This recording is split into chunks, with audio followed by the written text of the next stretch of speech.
Hola, soy Elvin Rocael Rodríguez Ramos, estudiante en la Universidad de San Carlos de Guatemala.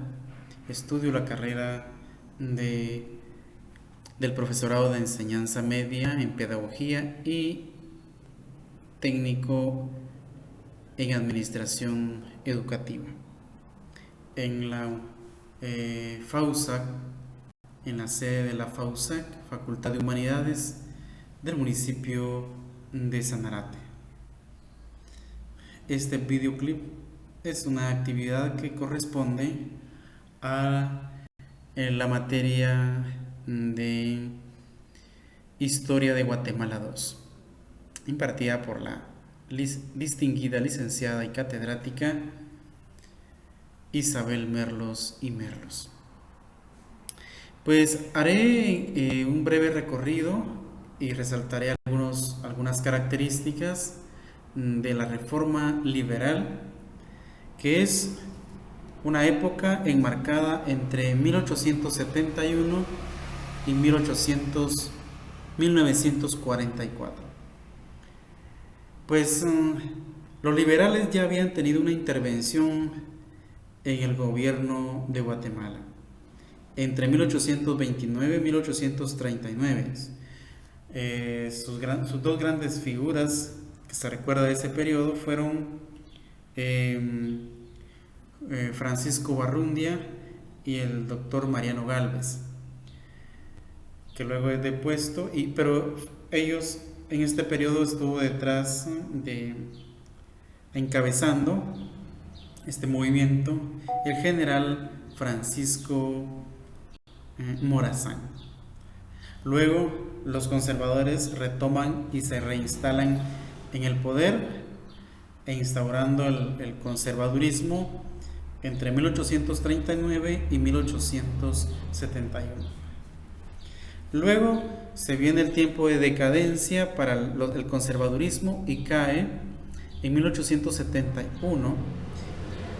La última figura del conservadurismo fue Vicente Serna, el mariscal Vicente Serna, y asume el gobierno los liberales. Se le conoce como la Reforma Liberal, 1871-1944, hasta la caída de Juan Federico Ponce Báiles en la Revolución del 44.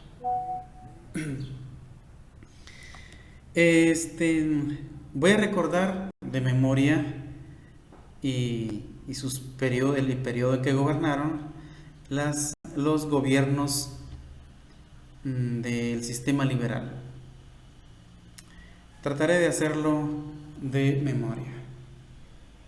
No tengo ningún apunte por acá. Vamos a ver. De 1871 a 1873 gobernó Miguel García Granados. De 1873 a 1885 lo hizo Justo Rufino Barrios. De 1885 a 1892 lo hizo Manuel Lisandro Varillas. De 1892 a 1898 lo hizo José María Reina Barrios.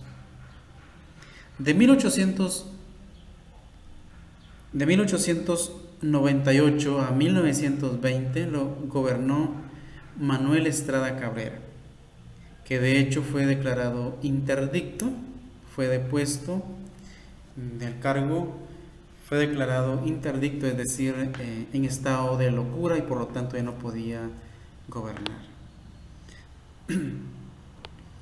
De 1920 a 1921 gobernó Carlos Herrera, hijo de una familia muy acomodada, aristócrata.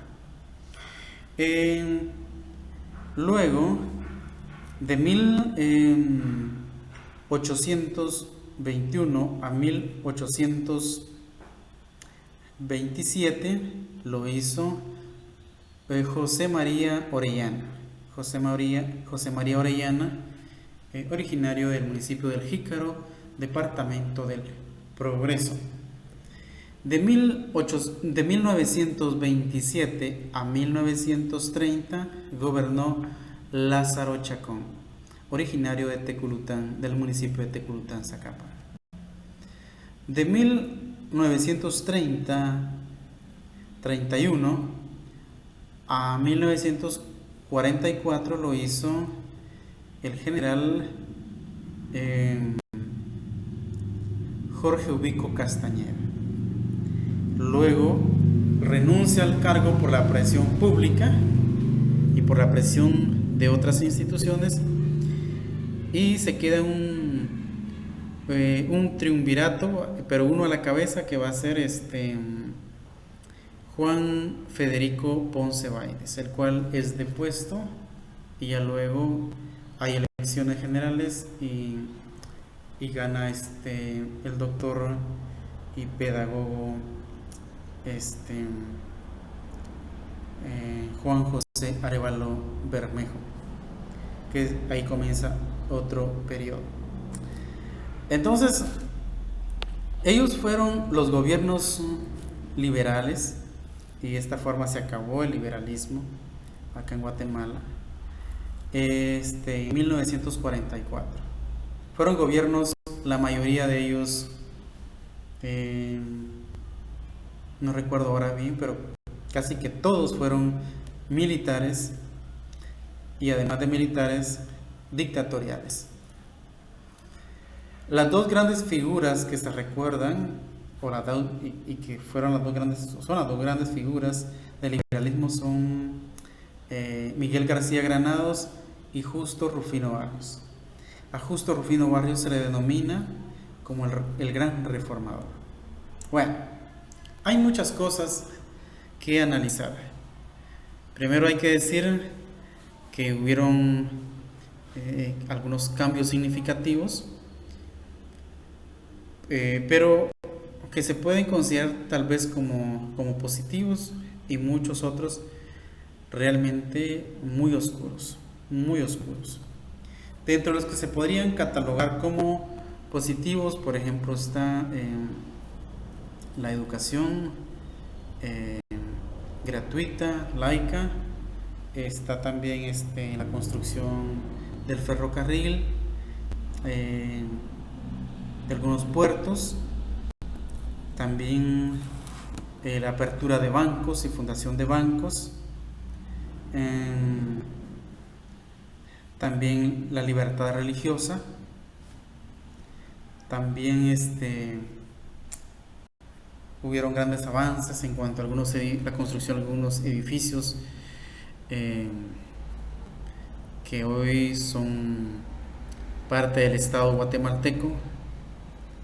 Y bueno, pues así muchos otros hechos históricos que se pueden considerar como positivos. Pero hubieron cosas muy negativas también. A mi criterio, y lo digo a mi criterio personal, la reforma liberal fue prácticamente la prolongación de la aristocracia y de la oligarquía guatemalteca, y la prolongación de la élite criolla, aristócrata y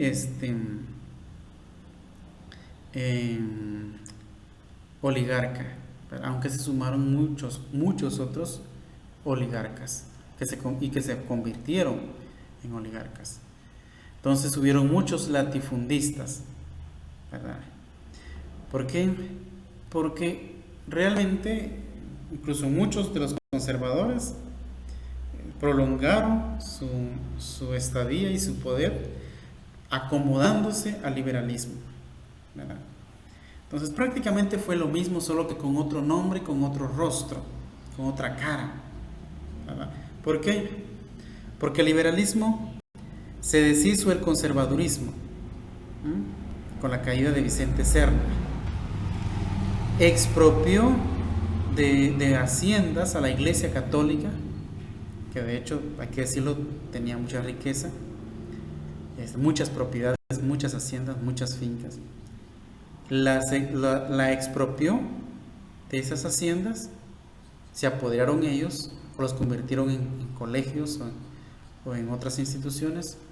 Además de eso, expulsaron religiosos, sacerdotes.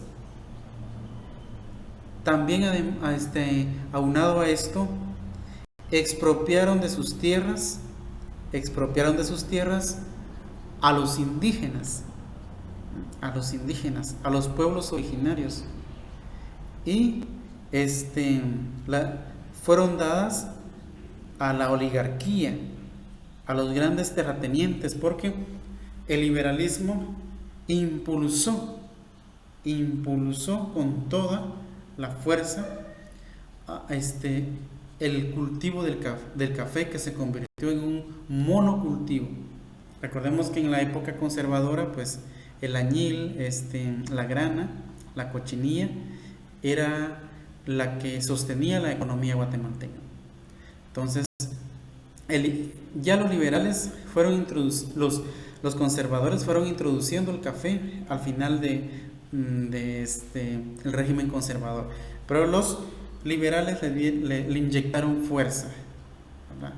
Pero se convirtió en un monocultivo, y en este monocultivo de café se explotó, se esclavizó prácticamente a los indígenas, ¿verdad? Entonces, incluso ante los patronos, los pobres indígenas se endeudaron y eso les vinculaba a su patrono a tal grado que por la gran deuda que tenían que trabajar gratuitamente, bajo condiciones infrahumanas. Entonces hay mucha contradicción. Por otro lado, también por ejemplo, en el caso de Justo Rufino Barrios, fue un acérrimo enemigo de la Iglesia Católica, pero a la vez también hay ambigüedades, por otro lado, promovía la libertad religiosa, ¿verdad? Quizá hay que decir que incluso dentro de la misma Iglesia Católica hubieron pugnas y hubieron divisiones. Unos eran conservadores y otros liberales, ¿verdad? Un gran conflicto, que ese es otro tema que habría que abordarlo muy aparte. Pero en consecuencia, pues, se explotó y se empobreció más a la gran mayoría de la población guatemalteca. Por supuesto, unos fueron los bienaventurados, gozando de grandes riquezas, pero la gran mayoría, tristemente, fueron explotados inhumanamente. ¿Qué más decir? Hay mucho que hablar aún todavía, pero hay que recordar que, por ejemplo, una legislación, si no mal recuerdo, que se llama la ley del jornalero, ¿verdad? Luego Jorge Ubico también promulgó una ley contra la vagancia, que al fin y al cabo todos tenían que trabajar en estas fincas, ¿verdad? Por ejemplo, en la ley contra la vagancia tenían que dar como mínimo una persona 100 días de trabajo gratuito, y si no, se iba a la cárcel. Fueron grandes atropellos. También se permitió la venida de muchos alemanes, de muchos extranjeros, a los cuales se les otorgó grandes cantidades de tierra, convirtiéndose en latifundistas, ¿no? En señores feudales, ¿verdad? Sin embargo, vuelvo a repetir, los indígenas y la demás población guatemalteca vivía en condiciones de pobreza, de pobreza extrema.